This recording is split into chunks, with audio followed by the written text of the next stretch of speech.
Future water wars. Now first off, what's a water war? A water war is exactly the same as an oil war. And of course, the oil war is a war or conflict that's about gaining access to oil. A water war is a war or conflict that's about gaining access to water, specifically fresh water.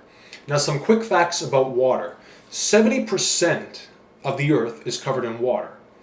97.5% of that is salt water, leaving only 2.5% of the world's water in the form of fresh water, or water without salt. Now 70% of the Earth's fresh water is in the form of glacial ice, permanent snow, permafrost, and ice caps, and you'll find all of this in the Arctic and the Antarctic. Now 30% of the world's fresh water is in the form of groundwater and soil moisture. And 0.3% of the world's fresh water is in the form of marshlands and lakes. And finally, only 0.005% of the world's fresh water is in the form of rivers. Now there's a term called peak water. Now I'm sure you heard the term peak oil, but what's peak water? Peak water, by definition, is simply that it's not that the world is running out of water, it's that the demand for water, or fresh water to be specific, is much higher than the rate that we can supply it at. So there's different ways to get fresh water. You can get it, for example, from lakes and rivers. Another way to get it is from ocean water by the process of desalination, by removing the salt. But the only problem with this, though, is it's still very expensive and requires a lot of energy to do this. So we kind of tend to shy away from that. Now, of course, the population of the Earth is exploding, and it's only going to get bigger and bigger and bigger with time. And so this is only going to accelerate the demand for water, which I personally feel is going to cause future water wars and conflicts. Now, water wars is actually not a new concept. Water wars actually do exist, and they've existed for quite a while. Just to give you some examples, for about 35 years now, there's been a dispute between the countries of India and Bangladesh over the use of the very important Ganges River. Another example within India is between the Indian states of Karnataka and Tamil Nadu. For at least 100 years now, they've been in conflict with each other over the use of the Kaveri River. Another example is during the Iran-Iraq War, which lasted from 1980 until 1988. Now, there's a lot of reasons for that war, but one unknown reason, or one reason that is not well known to most people, was one of the biggest motivating forces for Iraq to invade Iran was so Iraq can take full control over the Shat el-Arab waterway, which is actually a waterway that separates Iran and Iraq. Now this is a very important waterway because it links Iraq to the Gulf, but also Iraq's two important rivers, the Euphrates and Tigris, actually connect to this waterway. So in regard to water wars and water conflicts, you will see not just country versus country, but you'll also see provinces and states within countries competing over water. You'll see even city versus city. Another concept, which is probably the most overlooked, though, is that conflicts between ordinary people and corporations. Now, what do I mean by people versus corporations?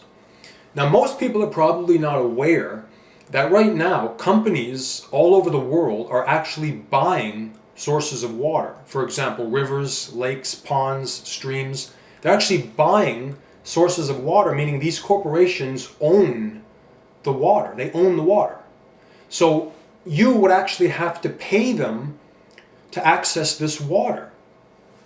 Now, one good example of that is in the South American country of Bolivia. Now, what happened was in the third largest city of Cochabamba, they privatized their water services to a foreign company. I believe it was a French company. They privatized it, and basically what happened was after they privatized their water services in this city, the prices for water immediately went up. They immediately went up. And of course, Bolivia, being one of the poorest countries in South America, people, they don't have a lot of money. So all of a sudden you jack up the price of water, they're not going to have the money for it. And there was also another thing that I read, that not only were the water services in this city privatized, but in fact the company, the foreign French company, actually owned supposedly even the rainwater. People were not allowed to collect rainwater in this city because this company, they owned the rainwater. And basically what happened, people finally said, you know what, the hell with this. The hell with this. We're not putting up with this anymore. And there was massive, massive protests in the city of Cochabamba. And finally, because of these protests, the government was finally forced to kick this company out of the country, because they just had a stranglehold over the water supply in this city. They completely privatized everything. Now, unfortunately, though, this is not an isolated incident. I mean, this to me personally is a very scary thought, because of the fact that you have these private for-profit companies that really have no responsibility to anyone but their shareholders.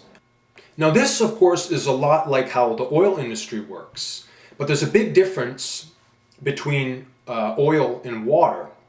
Now yes, both of them are important. You could say, for example, that oil is essential to our current economy, the world economy. But there's a big difference though. Water is essential to life. If I suddenly don't have access to oil, I'm not going to die, drop dead because I don't have oil. But water is essential to life. It's essential to everything. Oil really has only got its stranglehold over the economy really within the last 150 years or so, mostly due to the wide use of the internal combustion engine. Now oil has been around since the beginning of time, but it really hasn't been, like I said, essential to the world economy.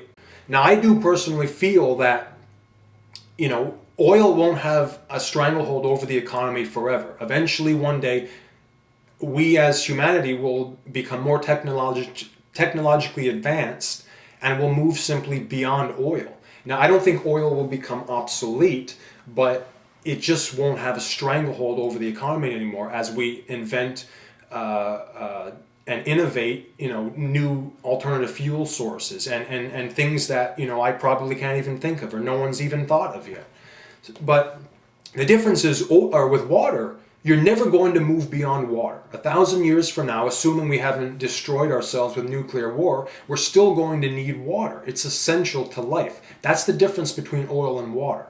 And you know what I think too? I think personally that, of course, with the way greed is, there's greed everywhere. But unfortunately, with the way it is, I think that one day, just like you have OPEC, which is an oil cartel for oil, I think one day there'll be, as the demand for water goes up more and more and more, I think one day there'll be a water version of OPEC. You'll have a water cartel that controls all the water of the world.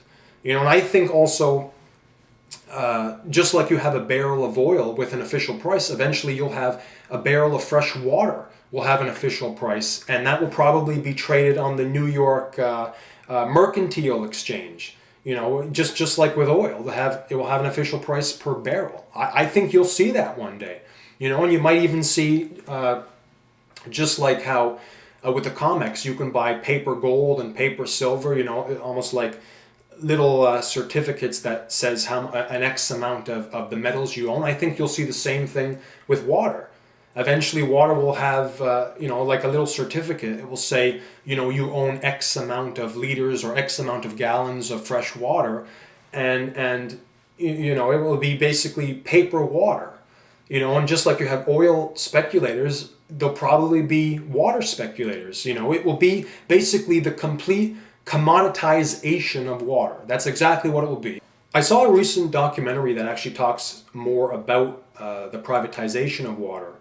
It's called Blue Gold: World Water Wars. It was released in 2008. You probably would be able to find the full version on YouTube, so if you're interested in the topic, Take a look at that. And anyway, yeah, I guess that's everything. So yeah, leave a comment and let me know what you think. And you know, I'm not saying that I'm right or I'm wrong. It's just my opinion. Just like people watching, you'll have your own opinions. Anyway, thanks for listening.